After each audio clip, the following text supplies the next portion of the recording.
Hello everyone, thank you so much for joining me in this third session of this series where we are exploring Gita in a way that we get some very practical insights and learnings for our professional and personal life.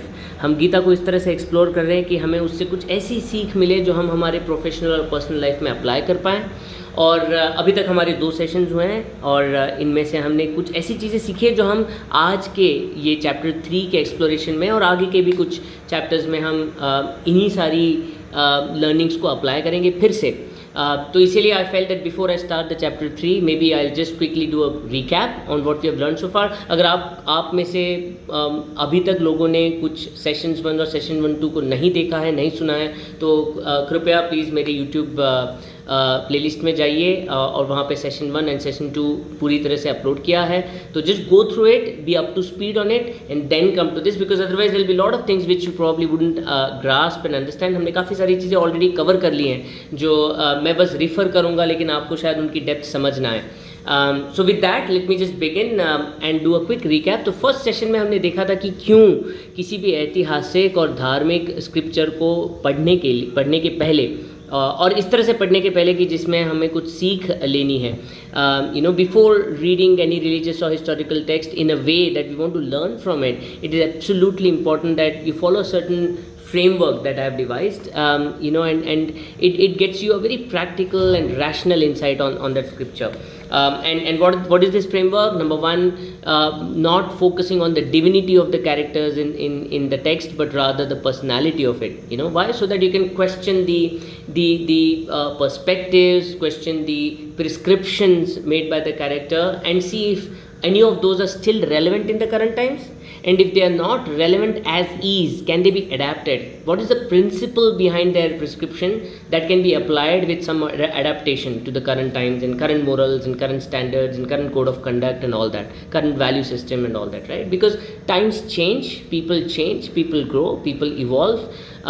Slavery was there pretty much prevalent and as a norm so many years back, and now we all know that was the worst thing to have happened to humanity. We are all equals, we are born equals, and we shouldn't treat each other in this in this manner.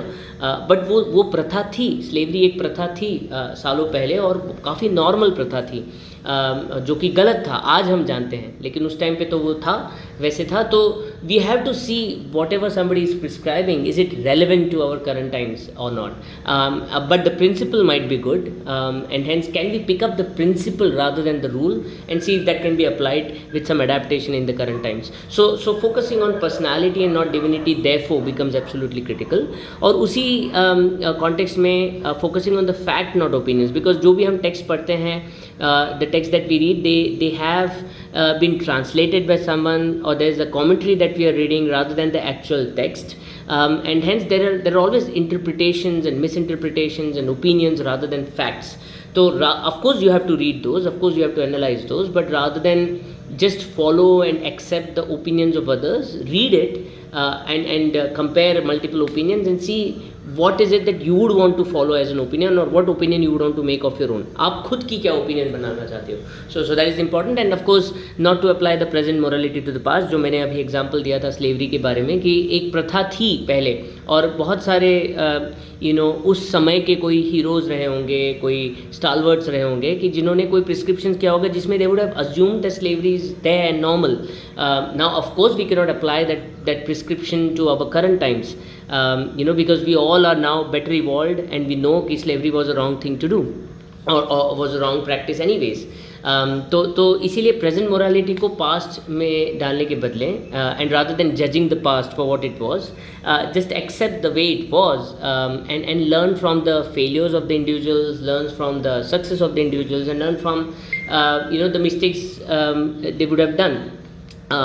So these are the 3 critical things, and the core of it is questioning. कि until you question the why of things, you would become the monkey of this experiment. This was the monkey ladder experiment that we learned in the first session.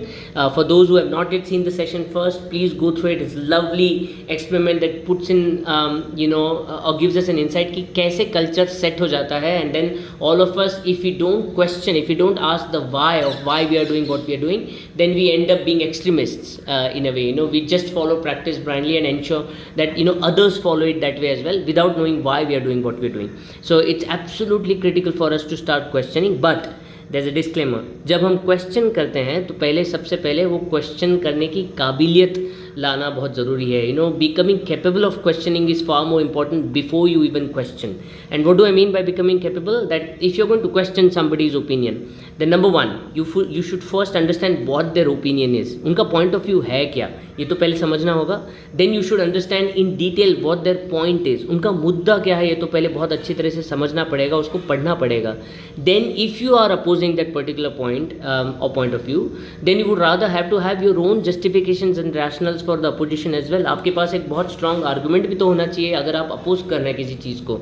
And then you can question not with a motive to put somebody down, just कि सामने वाले को किसी को नीचा दिखाओ, इसके लिए सवाल नहीं पूछ रहे हैं आप सवाल इसलिए पूछ रहे हैं ताकि आपको भी कुछ समझ में आए और या तो उनको कुछ अच्छा समझ में आए. So if there is a productive intent, a constructive intent, then the questioning should be with respect.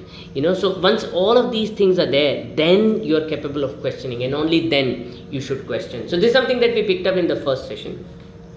फिर सेकेंड सेशन में हमने भी ये भी देखा था कि सर्टन टर्मिनोलॉजीज, क्योंकि बहुत बार कर्म धर्म ये इस तरह से यूज़ किया जाता है कि जो भगवद गीता में उस तरह से उसको यूज़ किया ही नहीं गया था. जैसे हम सभी जानते हैं धर्म को आजकल it is being referred as religion. हम सभी लोग when we talk about dharma we mean religion. Hindu धर्म, इस्लाम धर्म, ईसाई धर्म, right? But when in Bhagvad Gita dharma word was being used, it was used in an entirely different context, and the context was duty. Dharma was used in the context of duty. धर्म का मतलब था duty. और duty क्या है? तो duty थी सबसे पहली towards your own self. What does that mean? It means that हम सब जब पैदा होते हैं हमारे पास में कोई एक नेचुरल टैलेंट होता है, कैपेबिलिटी होती है, स्ट्रेंथ्स होती हैं, क्वालिटीज़ होती हैं, टेंडेंसीज होती हैं, and fully exploring that, fully exploring the potential that you're born with to achieve something constructive for yourself, and therefore be able to kind of achieve something good for the others as well, is the duty that you have towards your own self. Fundamental duty, इसको हम कहते हैं स्वधर्म, कि this is the fundamental and priority one duty of all of us who are born here, the duty towards your own self, to make yourself the best version of your own self. That's the first duty that one has. And of course then the follow through is that you have a duty towards the family that you are born in. आप जिस परिवार में पैदा हुए हैं उसकी प्रति आपकी कोई एक रिस्पॉन्सिबिलिटी है. the society that you are born in, the country that you are born in, and of course the world that you are born in. हम सभी मानवगण हैं, human beings, और as human beings हमारी कोई एक रिस्पॉन्सिबिलिटी है towards the world and towards the future generations, what we are going to leave for them in some way. तो इन duties का ध्यान रख के अपने लाइफ को आगे लेके जाना, यही धर्म है. And this is what the meaning of dharma is, or what's implied when Krishna refers to dharma, in Bhagavad Gita. But religion भी एक context था.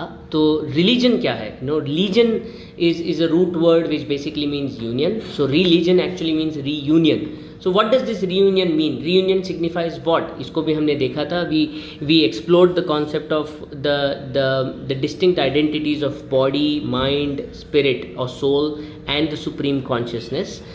We kind of understood it from the examples of a balloon and the electric bulb. If you remember it, go to the session 2 and 1 if you haven't seen that already. But we saw that reunion is nothing but an implication from a philosophy of Dvaita or dualism, which basically means that when we are born, at that point of time, the supreme consciousness, the Parabrahman or Paramatman, or that that thing that pervades the entire universe and creates the energy and matter which leads to the universe in some way, creates the time, creates the space, the whole cosmos, the root of it, the creator of all of it, which is all pervading, which is pretty much everywhere.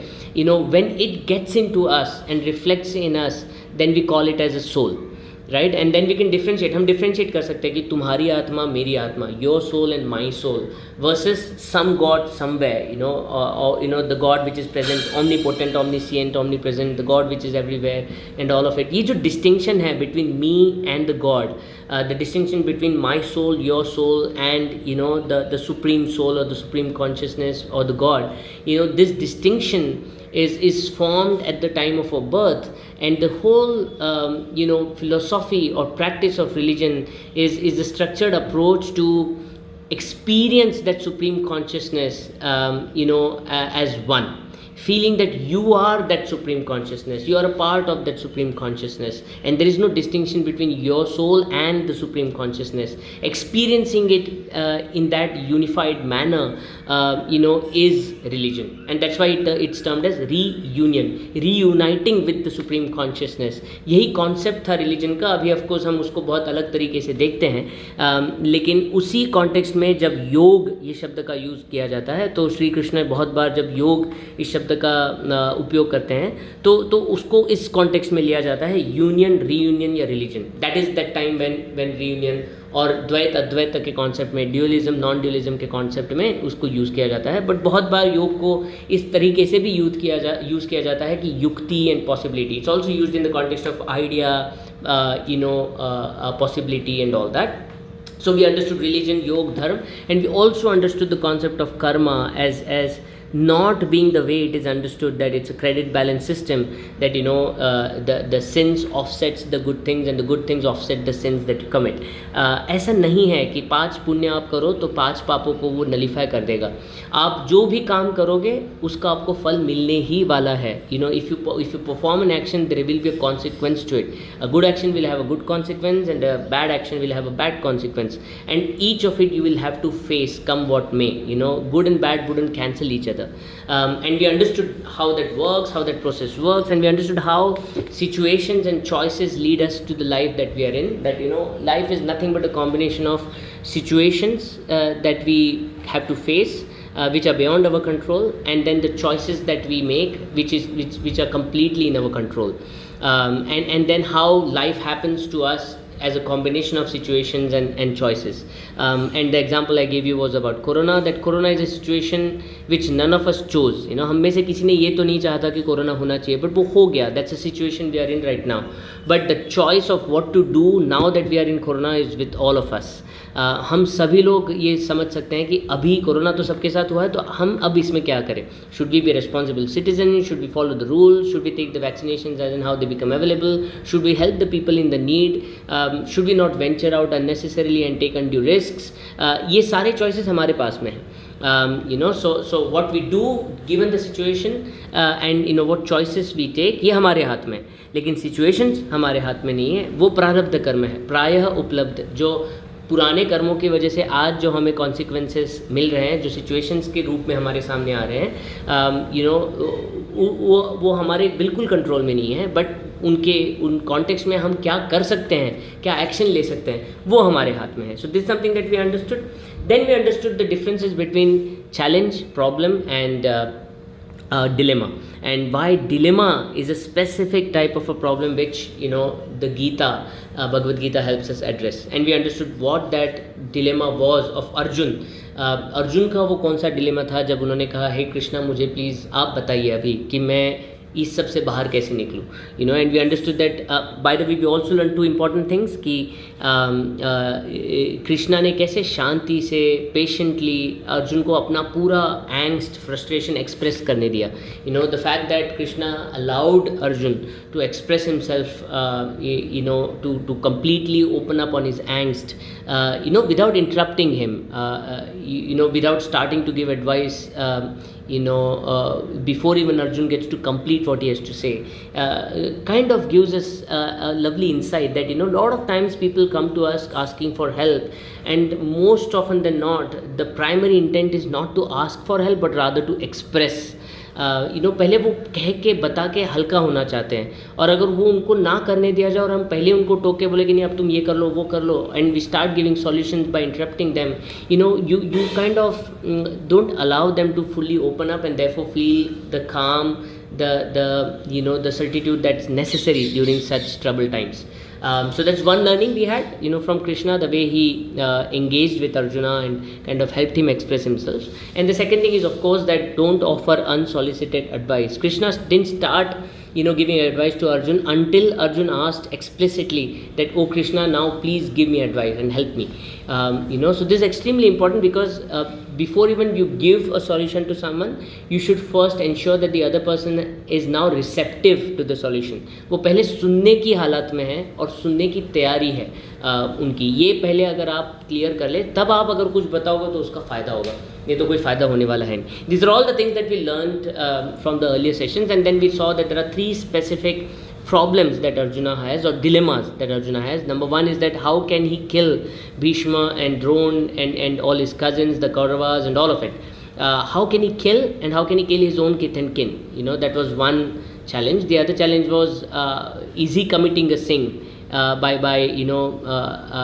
playing his own part in the war and killing all his kith and kin? So will he be committing a sin? So it's not clear whether what he's doing is right or wrong. And third, of course, he's perplexed about this duty. उनका खुद का duty क्या है, धर्म क्या है, इसका भ्रम हो गया था. He was confused about it, and that's why he sought advice from Krishna. These are the 3 things that we learned from Arjun. And how did Krishna address the first question, ki how can he kill his kith and kin? So in order to explain that, Krishna explains that there are 2 possibilities of looking at our own life. The first possibility, or a concept, or a way of approach, is that our body is actually a combination of body, mind, spirit, and the supreme consciousness. That in each of our body there is a indestructible soul, which is nothing but a reflection of the supreme consciousness. कि हमारा शरीर के अंदर की जो आत्मा है, जो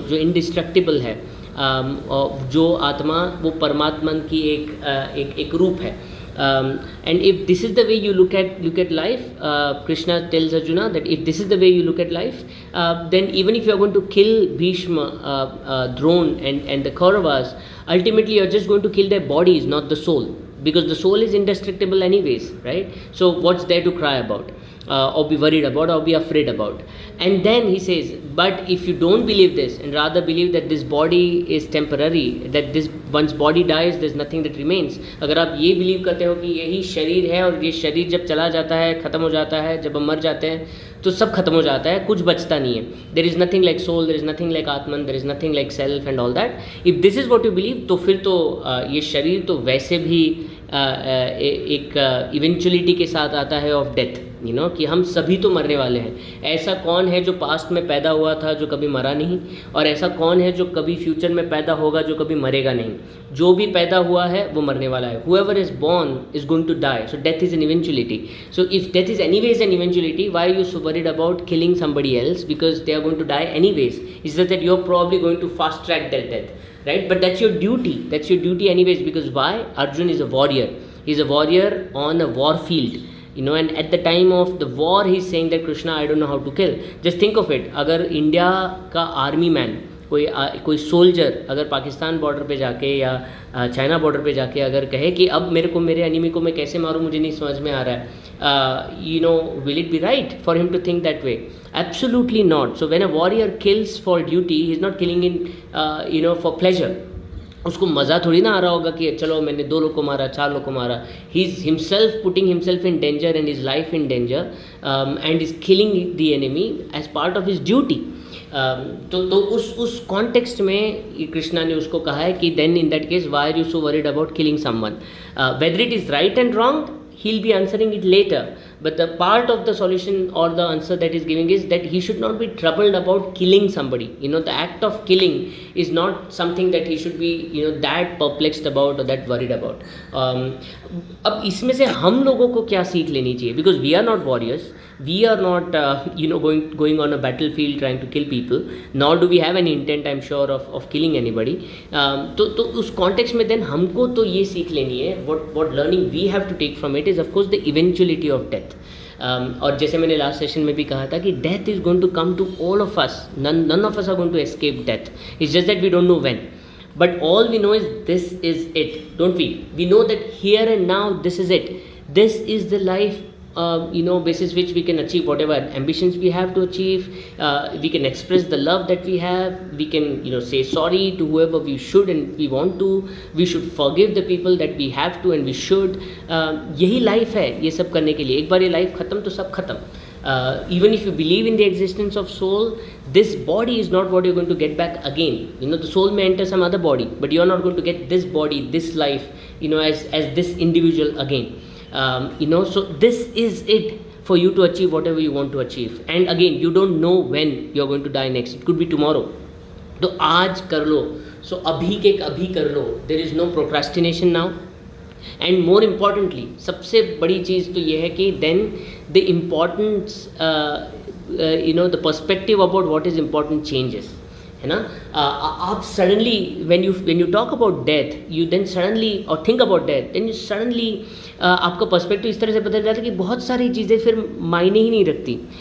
how whether you have a bigger bungalow than somebody else, और you have a better car than somebody else, or you have a better lifestyle than somebody else, and whether somebody किसी ने आपको कुछ गलत कह दिया होगा या कोई आपके अगेंस्ट कुछ काम कर रहा होगा, या ये कोई भी चीज़ आपको फिर इम्पॉर्टेंट नहीं लगती, बिकॉज अल्टीमेटली ये सब तो छोड़ के ही जाना है, right. Ultimately all of this you have to let go and leave when you die.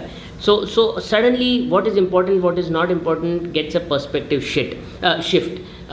The moment you think about death as an eventuality. And then just think about it this way, अगर death को अगर आपको momentous बनाना हो, because what Krishna says is that death is just a phase, just the way you're born. Phase 1, you become an infant. Phase 2, you become a child. Phase 3, you become an adolescent. Phase 4, you become an adult. Phase 5, probably then you probably grow old. Not probably, you do grow old, and eventually you die, which is the next phase, right? So it is just the next phase in your life.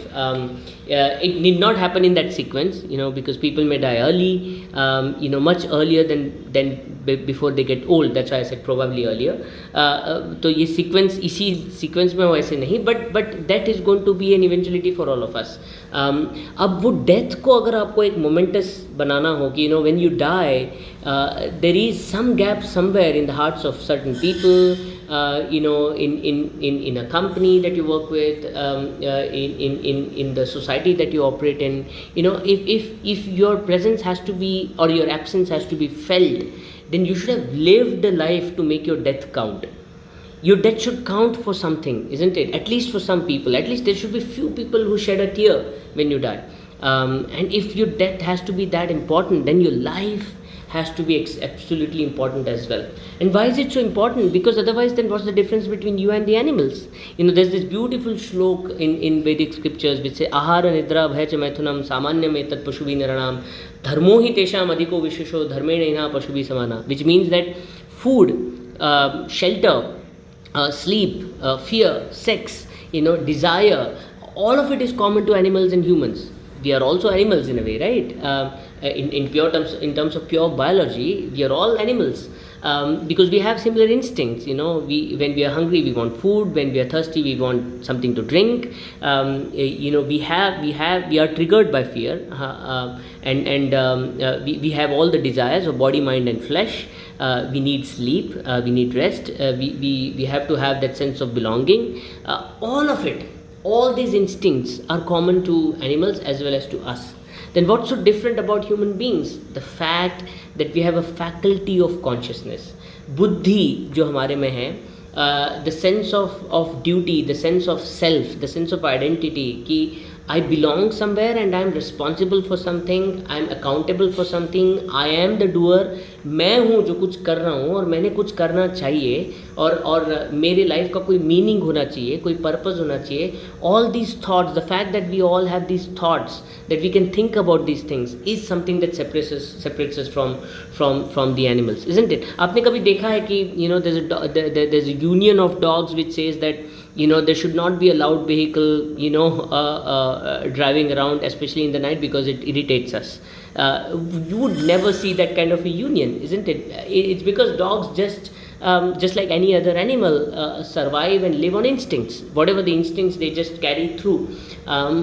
But if you look at it, and if you remember the experiment that I had kind of taken you through in the last sessions, अगर आपको मैंने कहा कि 1 घंटे तक आप बिना कुछ किए And when I say bina kuch kiye, when I say that, stay for an hour with yourself without doing anything else, by anything else I mean that you can't have a device, no mobile phones, no television, no laptop, no Netflix, no gaming, no applications, no chat, no phone calls, nobody to talk to, no dancing, no physical activity, no sleeping, no meditation, no praying, nothing.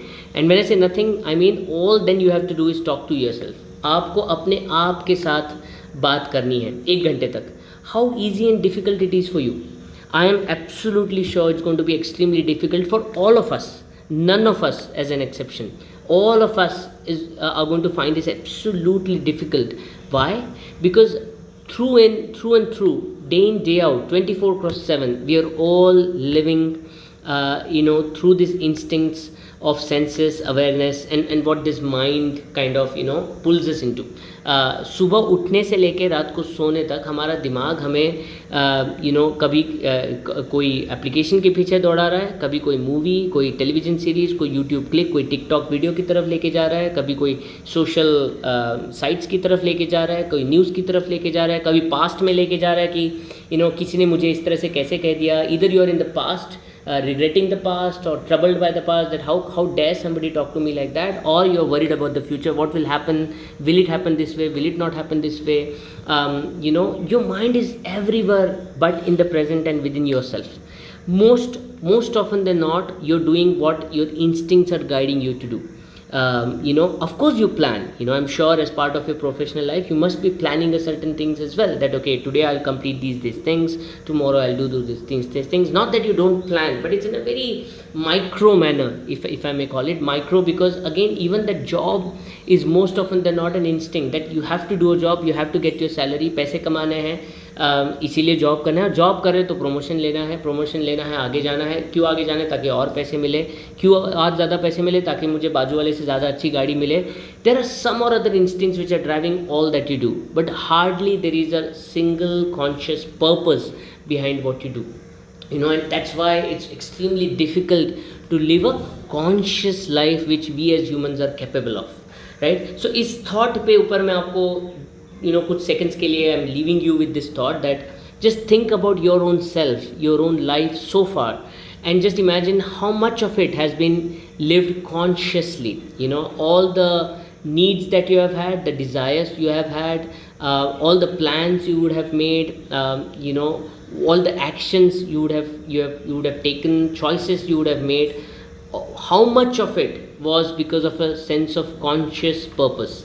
And when I say conscious, it's deeper conscious purpose that I mean. When I say that, I mean not just out of some random instinct, but out of a very clear agenda and plan, that this is me, this is what I stand for, this is what I am, and therefore this is what I have to do, and therefore this is what I will do. In that particular regard, how much of it is based on your own self-introspection, self-reflection, self-understanding. I'm just asking questions, I don't expect answers. All of you have to answer it to yourself.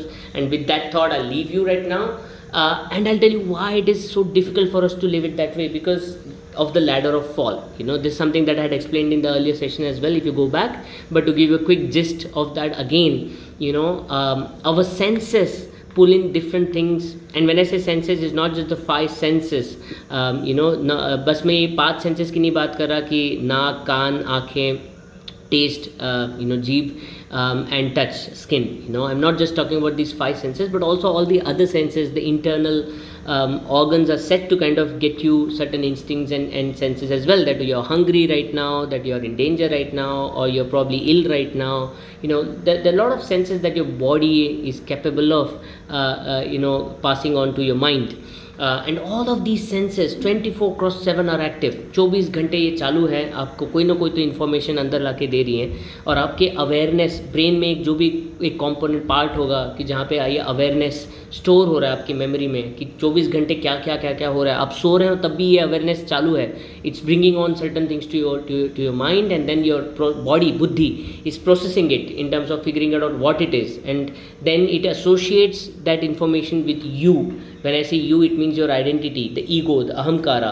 And if you remember, I'm going back to that earlier explanation of how our brain works in terms of mind, that is manas, buddhi, that is intellect, and ahankara, that is ego. And then between the workflow, between these three entities, there is this whole thing of chitta, which is a sea of consciousness on which there are waves of thoughts and waves of instincts and waves of desires, which we call as vruttis. And when these vruttis get triggered, they trigger an action, and this is how we operate 24/7. 24 घंटे हम इसी cycle में हैं कि कोई तो sensory information आ रहा है, you are becoming aware of certain instinct, certain thing, and then that leads to a certain desire, and that desire then leads to certain action, and then the process repeats, and you are in this repeat mode 24/7 even if you are sleeping, right? And that is why it's so difficult for you to get out of it.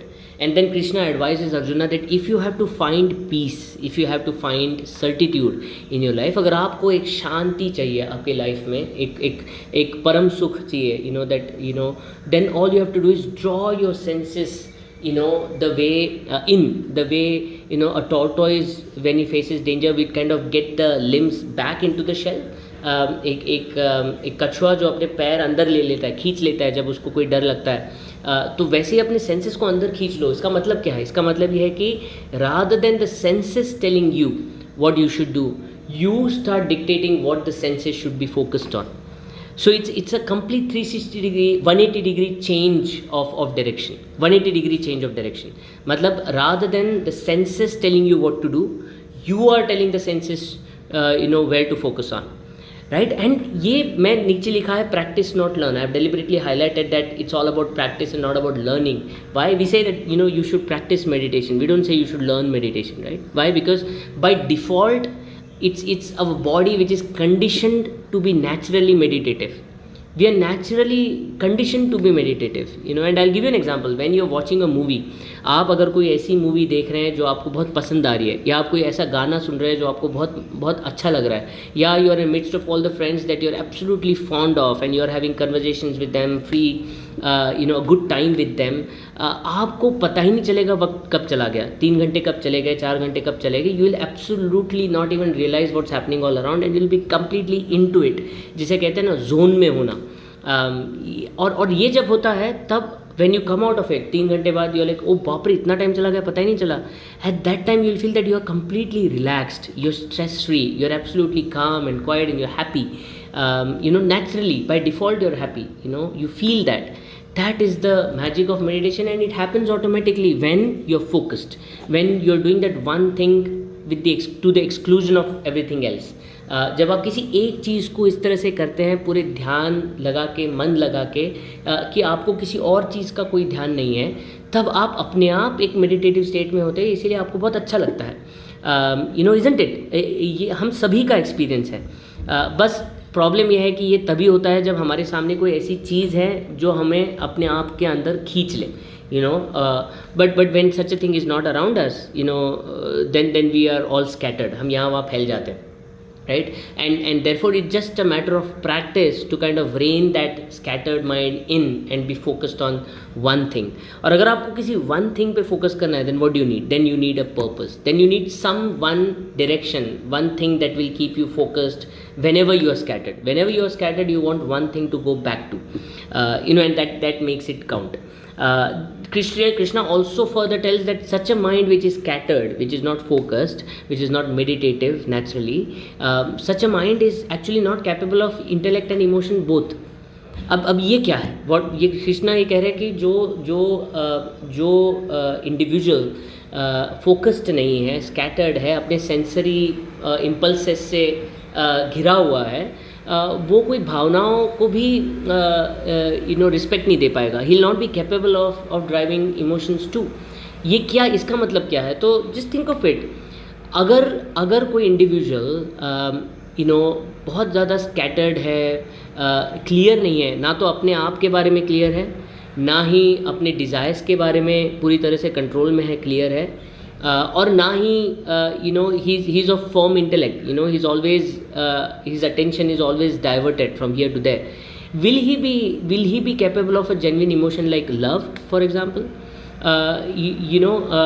ऐसा अगर कोई आदमी या ऐसी कोई औरत, a man or a woman who has distributed focus, a diverted attention, somebody who is completely consumed by desires and senses and not having complete control on any of it, even if he does fall in love, within a short time, such a person would suddenly start finding faults in the other individual. Suddenly out of the blue, certain things will start impacting him, that why is she like this and why is he like that. Because that love has no basis. That love is based on very temporary things. Again, instincts. And therefore it's always the instinct that would drive the individual, not the emotion. Even the hatred would be temporary. आज वो जिस पे गुस्सा हो रहा है, कल ही अगर वो सामने वाला बंदा कुछ ऐसा कर लेगी जो उसको अच्छा लगे, तो वो बोलेगा ये तो मेरा बेस्ट फ्रेंड है.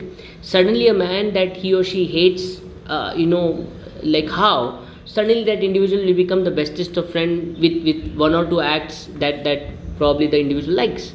So any emotion will never find permanence with such an individual, and because he literally is consumed by impulses and instincts, never be focused on permanence, and hence such a man therefore will never find peace, because always there is something else to be worried about, troubled about, sad about, and something to be wanted and needed, and aspired for. So there will never be peace in his mind. And then अगर ऐसी peace ही नहीं है life में, then is this such a life living? This is what he's saying. And therefore he's just like Krishna is explaining the difference between the right kind of an individual and the wrong kind of individual, or right kind of life to live and the wrong kind of life to live. So he's giving explanations and examples of, is this the kind of life worth living? And then on the other side he's saying, then what kind of life is worth living? The person who is focused, a yogi, who's completely clear about his own individual self, about this, has a clear sense of purpose about why he's doing what he's doing. Such a yogi, here the shloka is ya nisha sarvabhutanam tasyam jagrati sanyame, which means that what is night for all beings, in it the controlled one is awake, and when all beings are awake, that is the night to the sage who sees. Lot of times इसका मतलब बहुत literally लिया जाता है कि जब सब सोते हैं तब योगी जागता है, और जब सब जागते हैं तब योगी सोता है. It's taken up very literally that what is night for an individual is a day for a yogi or a person with a steady mind, but it actually means something very deep. And I'll give you an example on this, right? I have a friend, a family friend, who has been in forest all through her professional life.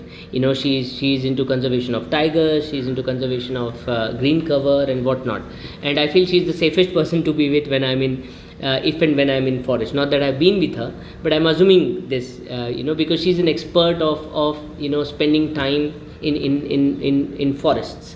आप सोचो कि अगर आप if you have gone on a trek in a forest, if you're going to live in a forest for a day or two, as part of a trail, as part of a trek and whatnot, and it's a forest which, by the way, has wild animals, which is tigers and which have leopards, and and there's a genuine danger to your life, right?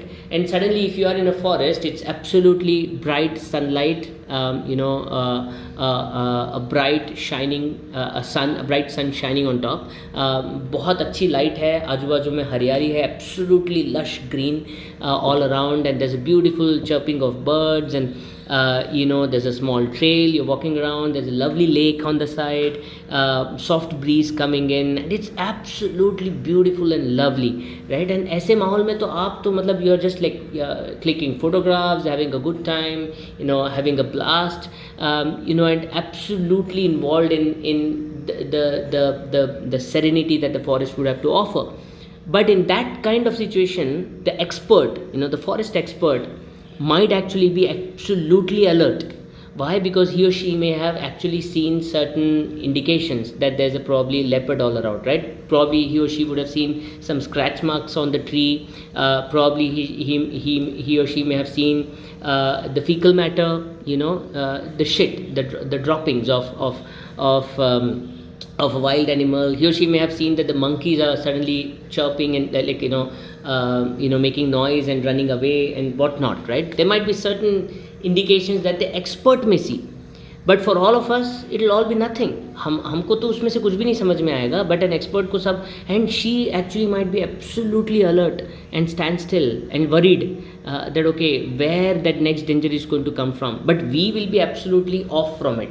हमें तो लगेगा कि यार nothing can be as beautiful than this, right? And on the contrary, in the night time, let's say when we are fast asleep and about to sleep, we would be absolutely worried that रात के time पे पता नहीं कहाँ से कौन आ जाएगा, whether the tiger will come or the leopard will come from where and all. But the expert would probably be fast asleep without a worry, because he or she would have already seen off the boundary, the cordon of the area, would have taken all the right precautions, would probably know that this area is safe. This area may not see wild animals coming in, would have taken all the right precautions. So the expert might be fast asleep with no worry, and we will be absolutely worried, पता नहीं कहाँ कोई सांप आ जाए, शेर आ जाए, बाघ आ जाए, right? And so the point that is being made here is that an expert's mind can see, or rather a focused mind or a concentrated mind can see things which an individual cannot, and will ignore things which an individual will rather completely be focused on. कुछ चीज़ें जो एक distributed mind के लिए बहुत ज़्यादा आकर्षित करने वाली होती है, वो योगी के लिए होगी कि ये तो क्या है, कुछ भी नहीं है. और कुछ ऐसी चीज़ें जो हम जैसे इंडिविजुअल्स छोड़ दें कि इसमें क्या है, वो किसी एक्सपर्ट के लिए, योगी के लिए काफ़ी ज़्यादा इंपॉर्टेंट होंगी, right? And this can be absolutely taken in context of things that should matter and should not matter, right? For example, for individuals like us, somebody pointing at us in the wrong way, questioning us, objecting to our points, belittling us, हमको कोई नीचा दिखा रहा है, कोई हमको कोई गलत तरीके से बोल रहा है, हमारे लिए तो वो मतलब हम 2 दिन तक उसके बारे में सोचते बैठेंगे कि इसने ऐसे कैसे बोल दिया. और किसी योगी को कोई अगर इस तरह से बोल दे तो उसको तो कुछ बस बोल दिया ख़त्म, पॉइंट क्लोज्ड, राइट? उसके दिमाग में ये पॉइंट भी नहीं आएगा. That distinction is what is being highlighted here, and the advantage of it is because then such a meditative, such a steadfast, such a clear mind will therefore not be worried about minutest of things which would rather worry us, to what an extent, and therefore would have a far more peaceful life than what we would live, isn't it? Then he further says that in order to live such a life, such a steadfast and a clear, peaceful life, you have to be first aware of your Swadharma. He's saying that considering also your own duty, it does not befit you to waver. Krishna is telling Arjuna, he's highlighting to Arjuna that hey, you are actually a warrior, and as a warrior right now you're in a war field, and you're supposed to fight this war. There are enemies on the other side that you have to now go and kill, and at this point of time you not thinking about your duty is absolutely illogical. The whole point that Krishna is making, that your duty has to kind of drive a sense of purpose, and the sense of purpose should have drive a sense of action in you. The whole point यहाँ पे जो बताया जा रहा है कि सबसे पहले हमें अपने आप के बारे में जानकारी होना बहुत ज़रूरी है. हमारा स्वधर्म क्या है? Just go back to the point that I made about Dharma.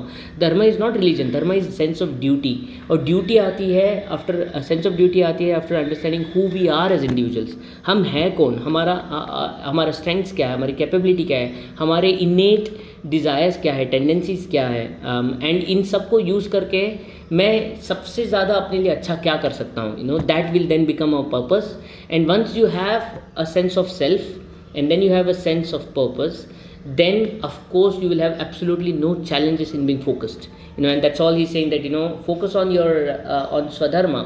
And then he's further saying that if hatova prapsisi swarga jitva va bhokshasi mahim, that you as a warrior, if you were to fight this war, and which is the righteous war, so he's highlighting in between that this is the righteous war, which he's going to explain further and convince Arjuna as well that why it is a righteous war, and make Arjuna understand that why he's on the right side and not on the wrong side. If you see it that way, he's saying that if you fight this war and lose, you'll get killed, and probably still go to heaven because you did your duty well. But if you win, and then you would rather enjoy the kingdom. So अगर आप जीत जाओगे तो ऐश्वर्य का उपभोग लोगे, और अगर आप हार जाओगे तो आप स्वर्ग में चले जाओगे. तो प्रॉब्लम क्या है? युद्ध करो. सुख दुखे समे कृत्वा लाभा लाभो जया जयु ततो युद्धा युजस्व नैवम papam avapyasi. So he's saying that holding pleasure and pain, gain and loss, victory and defeat as alike, gird yourself up for the battle, thus you shall not incur anything. What is he saying? Krishna is saying that if you perform your action, how do you perform your action? If you perform your action with a sense of purpose. Where has this sense of purpose come from? ये purpose कहाँ से आया है? Purpose आया है instilled in your duty. What is this duty? Duty towards your own self. आपने अपने आप को बहुत अच्छे से पहचाने कि आप हो क्या, उसके बेसिस ने अपने आप के लिए आपने एक पर्पस डिफाइन किया है. अब उस पर्पस के लिए जो भी करना है वो आप कर रहे हो, without even thinking whether you should get something, you should not get something. You're just performing your part, you're performing your duty. If you act this way, there will be absolutely no problems for you to digest happiness as well as sorrows. What does this mean? कि बहुत बार हम क्या करते हैं, बहुत ज़्यादा खुशी हो जाती है तो हम चढ़ जाते हैं, हमको ऐसा लगता है कि अभी हमारे साथ कुछ बुरा हो ही नहीं सकता है. And then at the same some days later if you have a defeat, if you fail, अगर हमारे साथ कुछ गलत हो जाता है, कुछ बुरा हो जाता है, फिर तो हम मतलब ऐसे गिर जाते हैं कि फिर खड़े ही नहीं हो सकते हैं. So we live in extremes. Most of us will live in extremes. If you are happy, we are like bloody extremely happy. We party and we feel that we are most undefeatable in the world, and nothing can stop us now. And we are in that mood and spirit. And the moment we face a single defeat, a small problem, we then suddenly become depressed. We don't know, nothing's going my way. मेरे साथ ही ऐसे क्यों हो रहा है, मेरे साथ ही ऐसे क्यों प्रॉब्लम्स आ रहे हैं, मैं अब करूँ तो क्या करूँ, मेरे को कोई मदद ही नहीं है, the world is against me and all that, right? So we live in these two extremes rather than being balanced. कि चलो ठीक है, I got success, I am happy, I'll enjoy this time, but I know that this might be temporary. I might probably face the failure the next time. Imagine the Bollywood biggies, the stalwarts. एक film hit हो जाती है, दूसरी fail हो जाती है, तीसरी super hit हो जाती है. How should they live their life if they were to be in these extremes? And that's why you see the suicides, the mental problems that they go through, because they live in these extremes. Maybe because for them the success and failure has those many bigger implications, and we live normal average life. For us success isn't that big a success, failure is not that big a failure, but still हम सबके लिए भी हम इसी तरीके के extreme में रह रहे हैं, इसी तरह के एक्सट्रीम में जी रहे हैं. And that's why we either happy or unhappy. We are never balanced.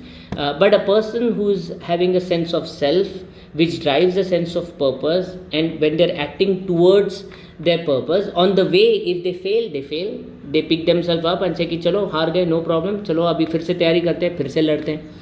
And if they win, they say चलो that's good, but now let me aim for a bigger win, or this probably may be temporary anyways, I'll have to still gear up and be ready for the next fight. And they are always prepared and always moving forward because the sense of purpose drives them. They are not kind of wavered around by this minute pluses and minuses happening here and there. And if this is the way you live, then you will never incur any sin, is what Krishna is telling Arjuna. And then he's saying, let me now explain to you what this karma yoga is, by way of which you will be able to live such a life.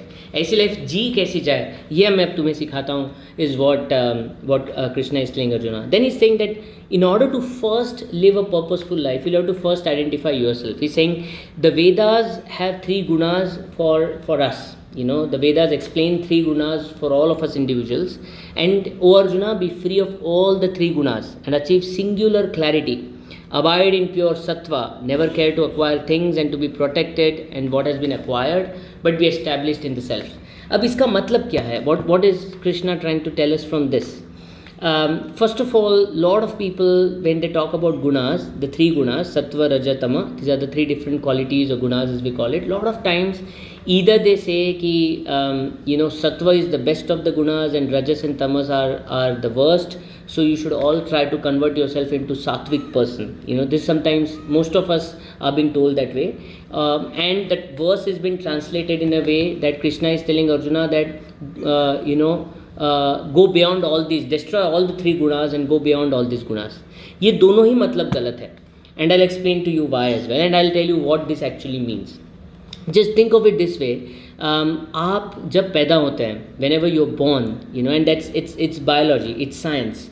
Whenever you're born, you get genes from both your parents. You get genes from your mother, you get genes from your father. Whichever is a dominant gene expresses itself, and whichever is a recessive gene doesn't express itself. and sometimes you get a combination of things. For example, in terms of skin color, you might possibly get a combination, or based on the dominance, you might actually get the color, which is dominant, either the fairer or the darker side of the skin. In terms of height, there may be a dominant and recessive. If your father is tall and your mother is short, either you're a short child or a tall child by default. Of course, if you exercise, if you put in self effort, you can still be taller than what your genes would allow you to be, right? So all that is saying is कि जब आप पैदा होते हैं आपको एक default, एक heritage जो मिलता है जीन्स का, that actually drives certain tendencies in you, by default, by birth.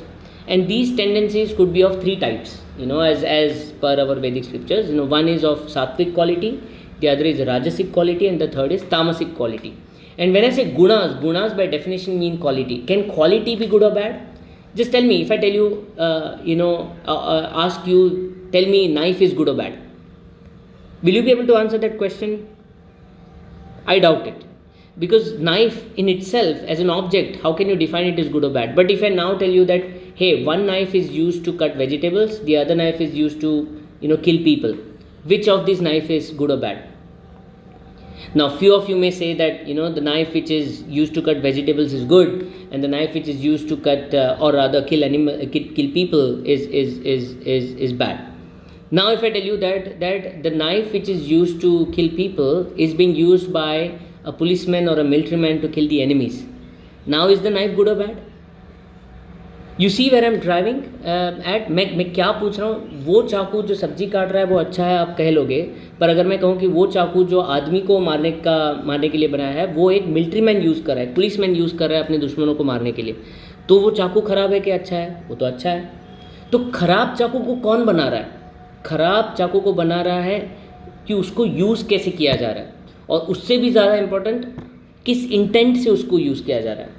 लोगों को मारना गलत नहीं है, लोगों को किस लिए मार रहे हो ये डिफाइन करता है कि वो गलत है कि सही है. अपने बचाव के लिए मार रहे हो तो सही है, लेकिन अपने स्वार्थ के लिए मार रहे हो तो गलत है. तो intent is what makes the knife good और bad. The intent and the use of it makes the knife good और bad, right? The intent with which it is being used and the use therefore is going to make the knife good or bad. So the same way, the qualities in itself can't be good or bad. The way these qualities are used can be good and bad. So what are these qualities? The sattvic people, and by the way, all of us individuals have all these three qualities. It can't be that we have only one of these qualities. We have all these three qualities. हम में सभी में ये तीनों qualities होती है, बस किसी में एक quality कुछ ज़्यादा होती है, किसी में कोई और. And इसीलिए then we say कि by default either we are more a sattvic person than a rajasic or a tamasic person, or we are more a rajasic person than the other two, or we are a tamasic person than the other two. So this is just a default tendency. आप पैदा इससे होते क्यों? Because by default you have a heritage that comes to you through genes, and that gives you a particular make.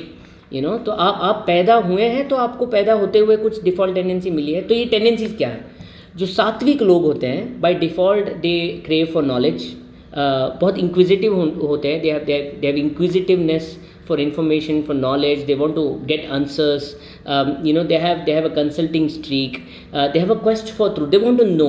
They ask why. They want to know how. And they have an innate goodness. They have empathy. If they see something bad happening to somebody else, they suddenly feel bad about it. They cry quite easily. They have an innate sense of urgency to help. उनको बहुत अंदरूनी एक instinct होता है सामने वाले की मदद की जाए, किसी का अच्छा किया जाए. किसी का कोई अच्छा करते हैं या होता है तो उनको अच्छा लगता है. So these are the tendencies which a sattvic person may have. Now, what does a rajasic person have? A rajasic person has leadership qualities. They are the people who can take initiative. They are the people who have risk appetite. 10 लोगों में if for example there's a boy drowning in a swimming pool and there are 10 people who are standing, the people who are going to jump first in order to save the child have to be rajasic and sattvic. Rajasic because they are initiating. 10 में से सभी तो नहीं कूदे, एक बंदा कूदा तो किसी ने तो initiative लिया, risk लिया. There is chance that there is a danger to his life. He is trying to save the other person, but he is taking that risk and jumping in. and he's doing it to save someone, तो उसमें सात्विक गुण भी तो होना चाहिए in order to save someone and feel that he has to help someone. So see, rajasic tendency is in itself not bad. It is just that these are the people who are the best of the leaders. They are the people who are the best of the businessmen because they are risk takers. They have a sense of achievement and pride, and they want to feel acknowledged. They want to lead people. They want to direct people. And they have a sense of acquisition. They want to hold, collect, and build things up and all that, right? So that is the rajasic quality. And the tamasic quality, on the other hand, are people who want to enjoy the pleasures of life. They are aesthetic, and because they are aesthetic, they have an artistic attribute. Aestheticism expressed as part of music, of acting, body, whatnot. And of course, they have a sense of destruction again need not be negative, right? अगर आपको कोई पुरानी building तोड़ के नई building बनानी है तो पुरानी बिल्डिंग तोड़नी भी तो पड़ेगी पहले, राइट? अगर आपको if you have to be in military and fight on the border, you have to kill people, you have to be ready to kill people. Just because you are healthy and you have that, you know karate, and probably you're athletic enough and you're strong enough, doesn't mean that you'll be able to kill someone. That takes different mindset, to be able to kill someone. And that mindset by default is potentially there in a tamasic person, and therefore we say that there's a destructive tendency, which in itself, again, as I explained, is not good or bad. अब ये तीनों tendencies by default हम में है, तीनों हैं, बस एक किसी में ज़्यादा है, बाकी दो किसी में कम है ना. So we are all born with this as part of our heritage, but then can we change this make in some way? Yes, we can, through our upbringing, the kind of people we associate with, the kind of parentage we have, the learnings. हमारे parents हमको क्या सिखाते हैं, हमारे teachers हमको क्या सिखाते हैं, हमारे घर के बड़े हमको क्या सिखाते हैं. The upbringing kind of drives change in us. The kind of friends network, the kind of friends we make kind of drives a change in us. And the self effort, of course, can make changes. By birth your metabolism might be slow, but if you put in effort, if you exercise regularly, if you work well, if you eat well, you can change your metabolism as well. So by birth जो है doesn't mean it has to be in your life through and through. You can change it through the right network, through the right upbringing, and through the right self effort. Upbringing may not be in your full control, because आपको parent क्या सिखाते हो तो parent के हाथ में, आपके हाथ में नहीं है, राइट? आपके बड़े आपको क्या सिखाते हैं वो आपके हाथ में नहीं है, बट नेटवर्क आपके हाथ में. आप किस तरह के दोस्त बनाते हैं ये आपके हाथ में, किस तरह के फ्रेंड्स आप बनाते हैं ये आपके हाथ में. एंड सेल्फ एफर्ट तो 100% आपके हाथ में, right? How much effort you put in to change yourself is 100% in your hands. So when Krishna says that त्रगुण विषया वेदा निस्त्रय गुण्यो भव Arjuna, when he says that go beyond the 3 gunas, by that he is meaning override the 3 gunas, in the sense that let not the gunas dictate what you do and what you don't do. Let you dictate what you should do at a given point of time. जब आपको initiative लेना है तब आपने initiative लेना चाहिए. जब आपको किसी चीज़ को डिस्ट्रॉय करने की तैयारी रखनी चाहिए तो आपने उसका मन बनाना चाहिए. और जब आपको किसी की मदद करनी चाहिए तो आपको किसी की मदद करनी चाहिए. क्या करना है ये आप डिक्टेट करो. You dictate what you should do rather than the gunas dictate what you should be doing in your life. By birth you're born with these gunas, and these gunas by default, the whole concept is, first duty towards our own self is to understand who we are. हमारे by default tendencies क्या है? And because all of us have certain tendencies. Some people are creative, some people are destructive, some people are athletic, some people are have an astute tendency towards music and art form and painting and whatnot. Each of us have certain capabilities as we are born. और उनको समझना, उनकी परख करना, और बाकी जो capability शायद हमें नहीं है उनको अगर ज़रूरी पड़े तो डेवलप करना थ्रू एफर्ट. और अगर कुछ टेंडेंसीज हैं जो एक्सेस हैं, ज़्यादा है, और उसको कर्ब करना है तो कर्ब करना. ये सारी ही चीज़ें हमारे हाथ में हैं. And if you are able to control it, then we are in control of our destiny, not the other way around. That these qualities are driving us in our life. We will be using these qualities whenever necessary to make our life better. You know the distinction that I am coming to? This is exactly what Krishna is trying to tell Arjuna. And then he is further saying that the resolute mind is one-pointed, and the minds of irresolute are many branched and endless. So again, the point he is making is that if you want to live a life which is peaceful, that ऐसे नहीं कि 4 दिन आप सुखी हो, फिर 5 दिन रो रहे हो, फिर से 4 दिन सुखी हो, फिर से 5, you are just kind of going zigzag, right? You're not steady in terms of being peaceful, being happy, contented with what you have. and all that. If you want to live that kind of a life, then you have to have one focus, one pointed mind. One pointed mind का मतलब क्या होता है? We'll explore this in full length in all the next chapters, but at this point just understand that if you are aware of your own self, अगर आप अपने आप के बारे में समझ गए हो कि आपकी डिफ़ॉल्ट टेंडेंसीज़ क्या है, कैपेबिलिटीज़ क्या है, स्ट्रेंथ्स क्या है, कौन से गुण आप में है बाय डिफ़ॉल्ट ज़्यादा है, कुछ कम है, and basis that if you are now clear of your purpose, sense of purpose, आपका पर्पस क्या है. If your purpose is that you are a mother, that your entire life is all about the children that you have, or your life is all about this one ambition, or one goal that you want to do good for the society in general, or you want to teach, want to ensure that you understand and then impart that knowledge to others. It could be any such purpose. And when I say purpose, it's not ambition. Okay, मैं जानबूझ के कह रहा हूँ ambition नहीं, purpose, because ambition is like quantified. Ambition has certain specific goals, right? कि मुझे इतना पैसा कमाना है, $1 million, $1 billion, 10 companies, 5 companies, 2 cars, 3 cars, 2 kids, whatnot, right? These are all goals and ambitions. Purpose is something which is rooted in your own your own default tendencies and capabilities, and which is something which is non-quantified. I'm a mother and I live for my child. इसको आप quantify कैसे करोगे? Whatever it takes to ensure the protection of my child, the betterment of my child, as a mother I'll do. अब इसको आप quantify क्या करने वाले हो? You can't quantify it, right? But that sense of purpose will now kind of give you that one pointed focus towards your life. It need not be this kind of purpose of achievement alone, right? It can be as good as that अब से मेरी जो भी life है वो मैंने अभी पूरी उस भगवान के नाम पे कर दी है. That whatever I do now is for the love of God, and as part of my duty, whatever I have to do, I'll do it, but ultimately all of it is driven by God and for the God. जो भी मैं कर रहा हूँ वो मेरा भगवान मुझसे करवा रहा है, और इससे जो भी होगा, अच्छा होगा, बुरा होगा, वो सारा भगवान ही मुझको दे रहा होगा, तो मैं एक्सेप्ट करूँगा. Even that is a sense of purpose. We call it bhakti होगा, we call it salvation by faith, but that also is a sense of purpose. But the whole thing is it gives you that single pointed focus and direction whereby you can't now waver around, right? So subservience to the purpose of your life makes your life easy, better, simple.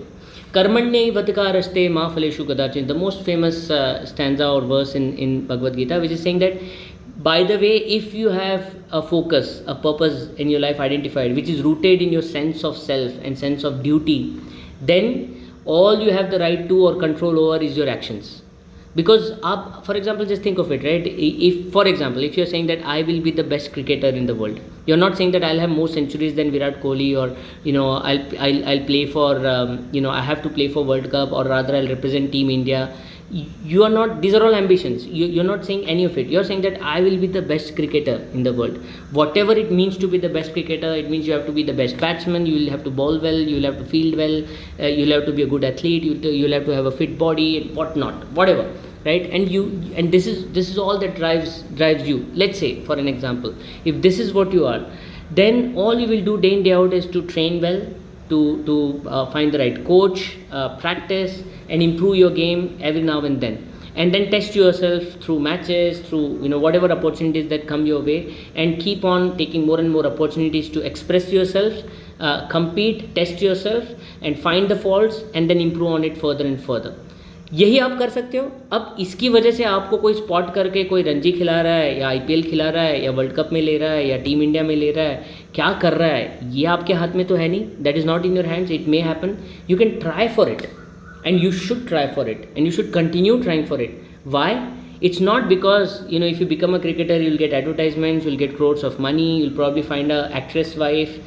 None of it. ये कोई भी आपका ambition नहीं है. इसके लिए आप cricket नहीं खेल रहे हो. आप क्रिकेट इसके लिए खेल रहे हो बिकॉज आपको पता है by within yourself, you are an athlete, you are a sports person, and cricket is a way you can express yourself, and within that batting is a way you can express yourself. So you are a batsman more than a cricketer, and that is all that you do. यही आपको करना है. बस ये करने के लिए आपको अगर ज़्यादा से ज़्यादा टफ कॉम्पिटिशन्स में पार्ट लेने को मिले, ज़्यादा से ज़्यादा अच्छे लोगों के साथ खेलने का चांस मिले, उसकी वजह से आपको अगर आपकी गलतियाँ समझ में आए, उसकी वजह से आप और अच्छे से ट्रेन कर पाओ और अपने आप को ठीक कर पाओ, then all you can do is try and let things happen to you, good, bad, ugly.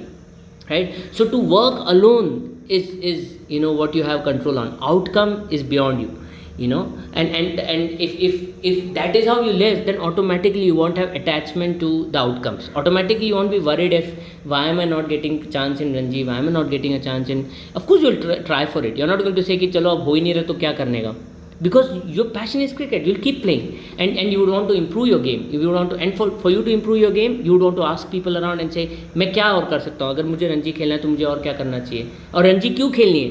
Ranji इसके लिए नहीं खेलनी है ताकि रणजी खेल के आप फिर इंडिया टीम में जाओ. रणजी इसके लिए खेलनी है ताकि गली में जो आप खेल रहे हैं उससे ज़्यादा अच्छे लोग रणजी में मिलेंगे, तो you will be proving your game. Ranji खेल के आपको टीम इंडिया में क्यों आना है, because you will be playing in the international circuit. You will actually still be able to be expose to the better players around, better competition, and therefore you will be able to improve your game.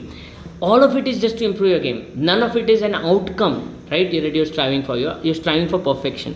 And think of 3 Idiots, right? 3 Idiots में आमिर खान ने क्या अलग कहा है, उसमें भी यही कहा है कि कामयाबी के पीछे मत भागो, कैपेबिलिटी के पीछे भागो, कामयाबी अपने आप पीछे भागेगी, some sort of that dialogue, right? And that's all, that's kind of implied here. Okay? Focus on perfection and work, not on outcomes. And what it helps us is yogastha kuru karmani sangham tyaktva dhananjaya, abandoning attachment and established in yoga perform work, viewing success and failure with an even mind. Evenness of mind is said to be yoga. Evenness of mind. I already told you, right, that if your focus is on perfection, then whether you win a match, whether you lose a match, whether you get draw, whether you get out on a 0, on a you get out as a duck, or you score a century, for you all of it is the same, because from a century you will still learn, from a duck you will still learn, and your focus is only on the improvement of the game, that you would want to focus on improving yourself day in day out, and that's all you're focused on. So the evenness of mind will automatically come from the purpose. The purpose should come from the sense of duty, and the sense of duty will come from sense of self. So now there's a cycle, just think of this as a speak, कि आपको एक process, एक cycle अपने आप दिख रही होगी, एक workflow समझ में आ रहा होगा, जो हमें बता रहा है कि ये योग है क्या. ये योग is nothing but working with an evenness of mind without focusing on the success and failure, being focused on that one pointed purpose that you are going to imbibe in yourself. And if such is the life that you are going to live, then automatically you will not be perturbed by pain, and you will not be suddenly be extremely delighted by happiness. You will enjoy. आप century मारोगे तो खुश तो होगे, आप enjoy भी करोगे, आप सेलिब्रेट भी करोगे, उसकी वजह से आपको एडवर्टाइजमेंट्स मिल रही है तो आप वो भी करोगे, उसकी वजह से आपको अगर पैसे मिल रहे हैं तो you are not going to say no to money, right. It's welcome and you are going to be happy about it. आप खुश होगे उसकी वजह से. बट नहीं भी मिले तो भी you will B okay, because ultimately what is important, all of it is a byproduct. Money is a byproduct, advertisements are a byproduct, your promotions and name and celebrity status, all of it is a byproduct. For you what is important is your perfection, right? And that is what you're aiming for, that is what you're aiming for. And if that is the kind of life you live, automatically you'll be peaceful and calm and quiet despite the success and failure, isn't it? Then what further did we learn? We learned that see, the whole explanation by Krishna so far is that your mind should dictate the action, right? Buddhi yukto, with full of intellect and with your conscious driving the body, perform the actions. हमने कहा ना 180 degree shift, rather than your senses driving your action, you should drive the senses in terms of where they should be focused on. ये जो 180 degree shift की बात की हमने, क्या किया, the mind has to be trained to do this, and therefore the mind seems to be more important than action, right? But इसको नाम कृष्णा क्या कह रहे हैं, कर्मयोग. तो वो कह रहे हैं कि ये तो performing action is more important. So Arjuna is confused, and I'm sure lot of you might be confused at this stage as well, कि बोल क्या रहे हो भैया, आप कह क्या रहे हो, कि कभी बोल रहे हो कि कर्म इंपॉर्टेंट है, कभी बोल रहे हो कि नहीं कर्म के पीछे की बुद्धि इंपॉर्टेंट है, तो इंपॉर्टेंट है क्या. And this is exactly what Arjun asked Krishna, o Krishna please don't confuse me. आप कभी ये बोल रहे हो, कभी वो बोल रहे हो, अभी तक तो बोल रहे थे कर्मा, फिर अचानक बोल रहे हो कि बुद्धि इंपॉर्टेंट है, तो इंपॉर्टेंट है क्या, what is more important. And hence Krishna smiles and says, okay, let me tell you the distinction between Sankhya Yoga and Karma Yoga, or Jnana Yoga and Karma Yoga. And then he starts explaining what is this difference.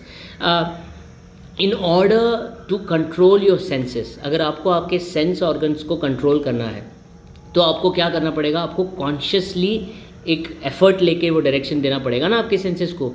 वो effort कब आएगा, तब आएगा कि जब आपके पास में कोई पर्पस हो। अगर आपके पास में पर्पस, आप सोचो अगर आप सुबह उठने के बाद में आप सडनली टीवी देखने बैठ गए और टीवी देखते देखते आपको कोई मोबाइल एप्लीकेशन पे नोटिफिकेशन आ गया, आप अचानक फेसबुक पे आ गए, अब फेसबुक पे देखते देखते आपको टिकटॉक का वीडियो दिख गया, आप टिकटॉक पे आ गए।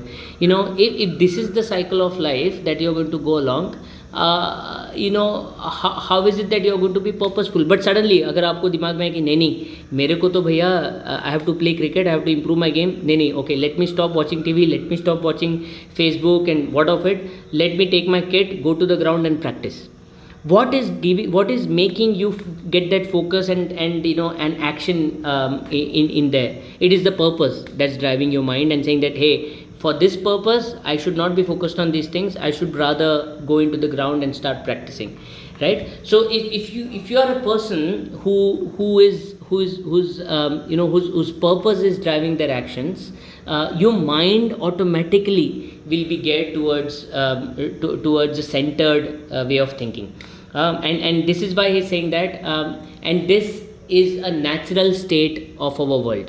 He's explaining that the creator Prajapati, having created the world, said together with sacrifice shall you prosper, and with this mantra let you achieve whatever you wish for, right? All that is, see Prajapati, whether you believe that you know there was some such deistic god, deistic matlab human type of god, you know, somewhere up there who's actually creating the world and all, or whether you not believe it, it doesn't matter. Just think of it this way: some creator, whoever created the world, created with an inherent law or a rule that you know if with sacrifice you are going to prosper, then it's legible, it is legal, it is okay, it is right.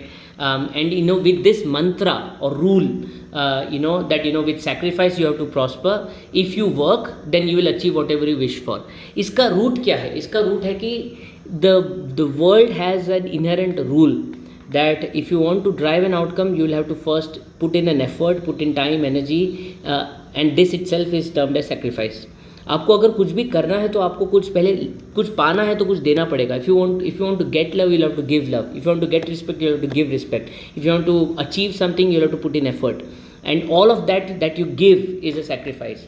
And if that transaction is maintained, that you know you give and take, you give something and then you take something, if that transaction is maintained in this way, that you demand something or get something only when you sacrifice something, you know, then you will be living a noble life.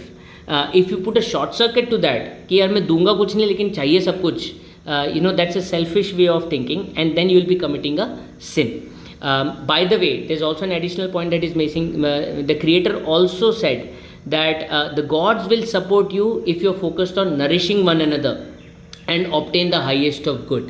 So the whole focus is that the rule is not only this that you have to sacrifice to get something, but also that whatever you achieve or whatever you do and whatever you sacrifice, number one, should not impact the others, or better still, should not only improve your own state and benefit you. Number three, should possibly, rather better still, help somebody else also, or better somebody else also, nourish somebody else also. And if this is the way you work and operate, then the world will move forward, and then the world will progress forward. And then he's saying that pious men who eat the remnants of sacrifices are freed from all sins, but the sinful ones who cook only for their own sake earn only sin. So he's saying that the people who break this rule, who are going to be the people who break this rule, who demand something without giving something, right? Who are not necessarily working for the nourishment of others, but for their own self, at rather the expense of somebody else. किसी और को तकलीफ देके खुद का अच्छा करवा लेना, सेक्रीफाइस तो करनी नहीं है, ऊपर से सामने वाले को तकलीफ देके अपने को कुछ तो लेके लेना है, तो फिर you know such a person is committing a sin. At this stage, let me give you an example. If I give you two set of people, right, because ये जो थिंकिंग मैंने बताई है ना, सामने वालों को तकलीफ दे के खुद कुछ करना, you know, lot of people start confusing this with capitalism and communism. You know that socialism is what Krishna is you know is talking about, और you know the greater good of great many, you know, and some such sort of thing. So that's why I felt that this example is extremely important, कि अगर आपको मैंने दो तरीके के लोग बताए, and you have to choose that which one of them is a better person, right? Imagine the first person person A, who is earning $1 billion in a year. Okay, and how?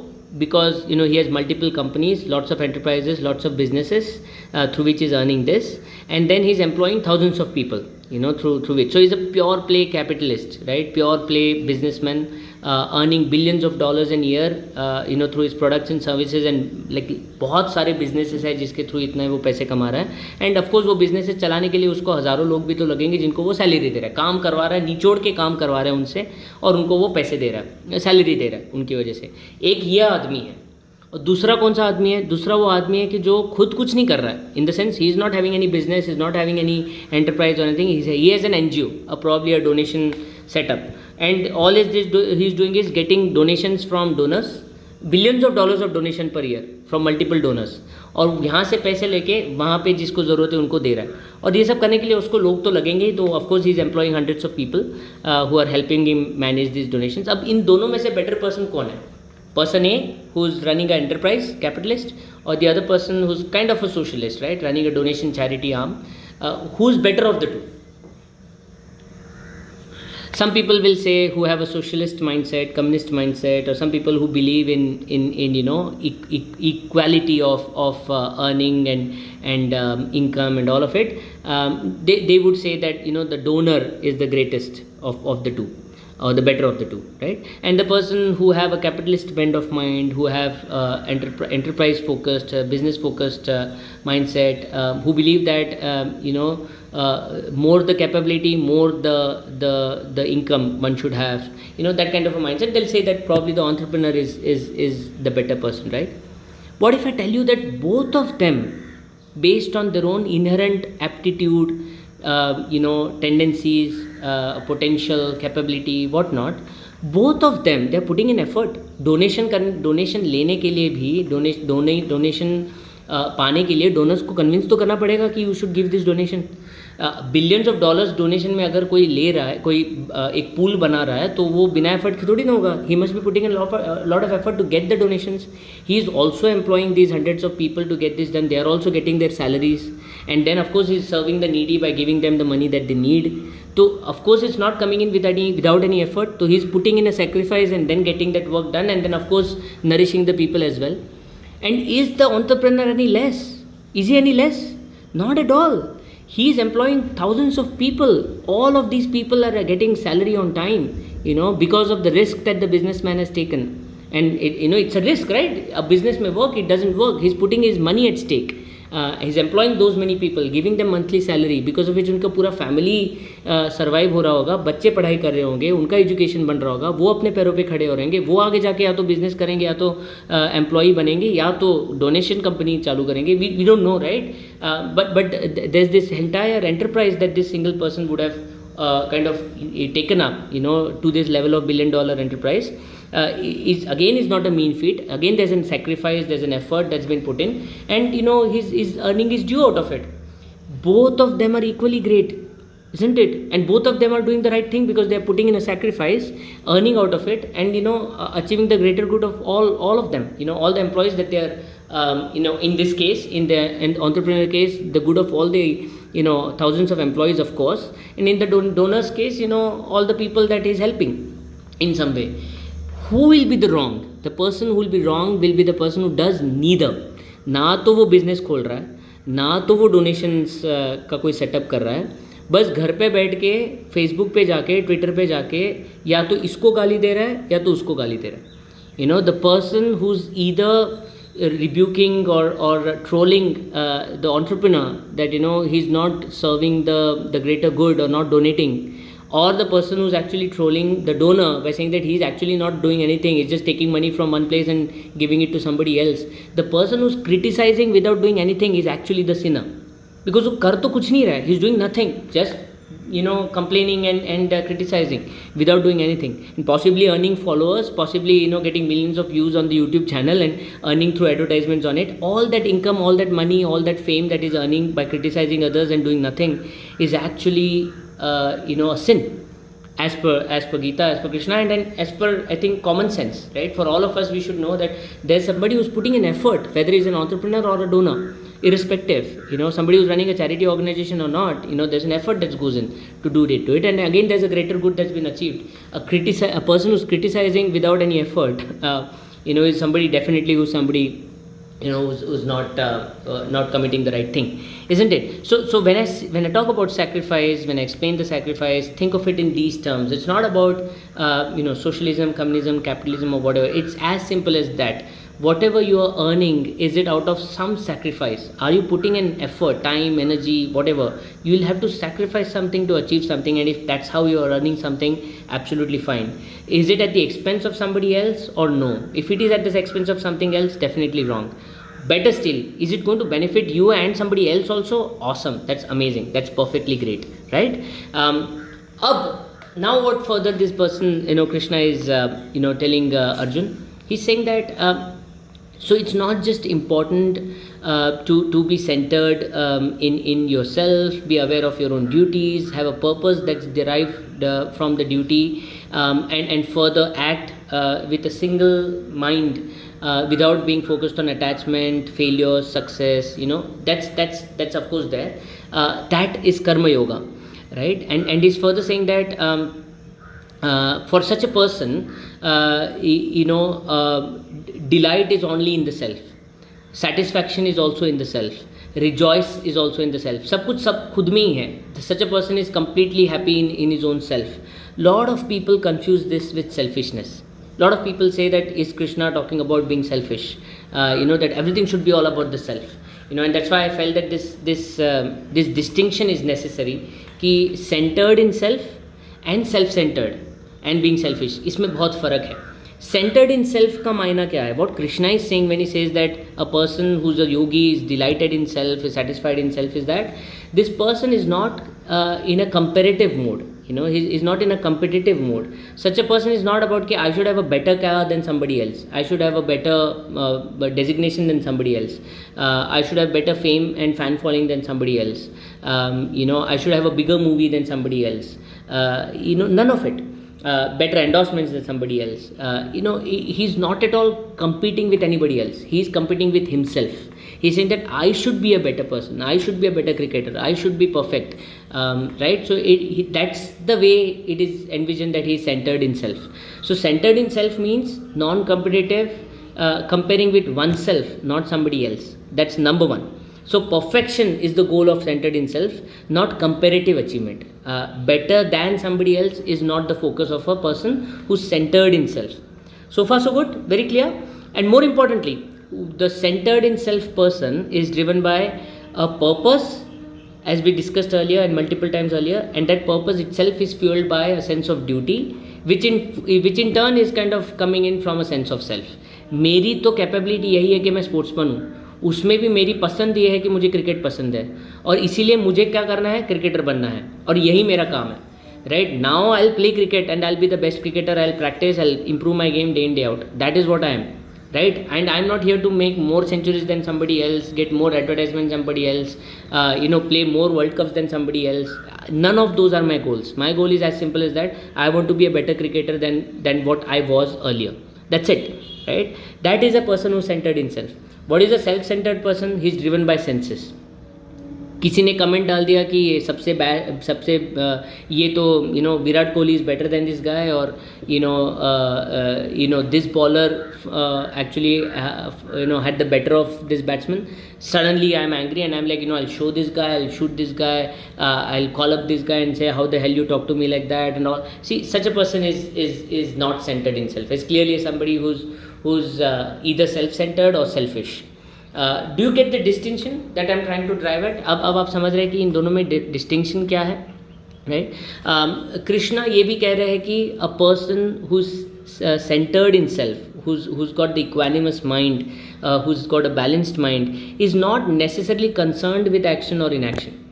अब इसका मतलब क्या है कि इसका मतलब बहुत बार कहते वक्त कहते हैं कि भगवद गीता में कहा गया है कि सुख में ज़्यादा सुखी मत होना, दुख में ज़्यादा दुखी मत होना, काम करने में भी कोई डिज़ायर नहीं होनी चाहिए, काम ना करने की भी कोई डिज़ायर नहीं होनी चाहिए. तो ऐसी लाइफ का तो मतलब क्या, आप तो रोबोट बन जाओगे. You will become a robot and probably have a listless life. That is definitely not what Krishna is talking about. Krishna is talking about a very different perspective towards life. He's saying that if you have a good moment, if you are having a success, if probably it will continue. Let's continue the example. अगर आपने एक century कर लिया, आपने 10 centuries कर ली, 20 centuries कर ली, that's a moment to celebrate for sure, and you should celebrate, enjoy, have the blast, have a party. Nobody is saying no, right? सुख में सुखी मत होना ऐसा कोई नहीं कह रहा है. It's just that don't get drowned in it. Don't think that this is it. Just know that वो सेंचुरीज भी इसीलिए आई है बिकॉज आपने मेहनत की है. रोज़ रात को आप रोज़ सुबह को दोपहर को जो आप ट्रेनिंग करते हो, आप प्रैक्टिस करते हो, उसकी वजह से सेंचुरी आई है. बट ये और इसीलिए सक्सेस पार्टी है. But if you feel that success party is all, then slowly you will stop training, not getting as much focus in training, and you'll lose out. All of this will go, right? So don't make success all in all. Don't make those high points in your life all in all. Those high points have come because you have been focused in perfection, in building perfection. So when somebody says that सुख में ज़्यादा सुखी मत होना, उसका मतलब ये है कि don't go overboard and get washed out by success. And same way failure तो होंगे ही.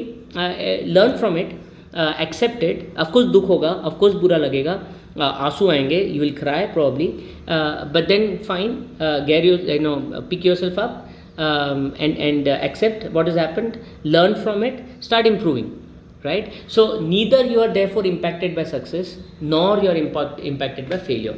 The same way, why are you playing, as I said, why are you playing Ranji, why are you playing different matches, different leagues, why are you keen to get into the international match? It is not because you have an ambition to get into an international team, or an ambition to get into Ranji team. It's all because the whole intent is just so that you play more and more refined players, find more and more better competition, so that you get more and more feedback on your on your game, and you get more and more learnings, and you improve your game day and day. So the whole focus is not about this game, that game, this genre, that genre. You work because this is all that you are. You know that by default this is all that you know. Tendulkar को बहुत बार पूछा गया था कि यार आप cricket क्यों खेलते हैं, और उन्होंने जवाब दिया था बिकॉज मुझे यही आता है. That's it. This is exactly what Krishna is saying, right? That you play for the sake of playing because that's all you know and that's all you love. That's your passion. That's all that you do, right? And इसी में आप अपने आप को सबसे ज़्यादा express कर सकते हो. और अगर ये नहीं तो कुछ भी नहीं. There is no plan B. Right, and that is what is envisioned when Krishna is saying such a man is not necessarily concerned with action or inaction, right? Because for him it's not about this match or that match. For him it is just about getting to play cricket. That's it, isn't it? So and then such a man of course wouldn't have any attachment. Such a person would not be attached to this game or that game, would not be attached to how wonderful I played that day. He wouldn't be attached to how worst I played that day. He neither be affected by a bad game nor will he be affected by a good game. He will always focus on, okay, what did I learn from this game, and hence what more can I do and how I can improve. So such a person without attachment, if you work, automatically you will attain peace, and therefore you attain supreme. So far this is what I'll cover. I think it's been a long session today. Let's continue on this from the next session onwards, because this centered in self and self-centered needs to be kind of elaborated further, which I'll do in the coming sessions. Thank you so much. By the way, before I close, I would want all of you to just think about that, find that time of introspection, self reflection, कि आप 1 घंटा सच में वो time अपने आप के साथ बिताओ और सोचो कि आपका इंटरनल टेंडेंसीज क्या है. Are you by default an athlete? Are you sattvic? Are you rajasic? Are you tamasic? By default, okay. What are your strengths? What are your weaknesses? What do you love to do? Absolutely. What makes you forget everything else and get the peace and delight that you possibly don't get from anything else? What is that one thing that is the thing for you, right? And figure out that if I were to ask you who are you, what is that one line that you will give me? And for example, if somebody was to ask me who I am, I'll convey in one line that I am a teacher. I love teaching. That's my passion. And I feel that all I'm here for is to learn more and more and be able to kind of share that learning with others as much as I can. This is something I enjoy the most. This is me. This is what defines me, and therefore it expresses itself in the professional life in terms of consulting. This expresses itself in my civic life in terms of my work around citizen experience, or so-called work for improvement of my local area. I learn a lot about the civic administration, municipal corporations, and see what more I can do to make it better. And I tell more and more people how to get this done. And the third is about individual experience, whereby now I'm learning Gita and all the Vedic scriptures and trying to apply it in my life. This is all I do, right? So if in one line, if I was to be asked, okay, what defines you, as I'm a teacher. That's it, right? The all the other things, what do I like to teach, which subjects, all of it is the next stage, the next step, the bifurcation, and all of it. One line, I'm a teacher. What is that one line for you? Just think about it. And you don't need to answer me. If you want, you can of course comment on the YouTube video. You can send me email, WhatsApp, text. If you have any questions about whatever I have covered in the session, मैंने जो भी कुछ cover किया है session में, अगर आपको कोई सवाल है इसको लेके, मुझे मैसेज करें, व्हाट्सएप करें, ईमेल करें, या यूट्यूब पे कमेंट करें. एंड हो सके तो ये एक identification statement, self identity statement, who are you, what defines you, ये एक लाइन समझने की कोशिश करें. All the best for that exercise, and talk to you in the next sessions. Thank you. Cheers. Bye.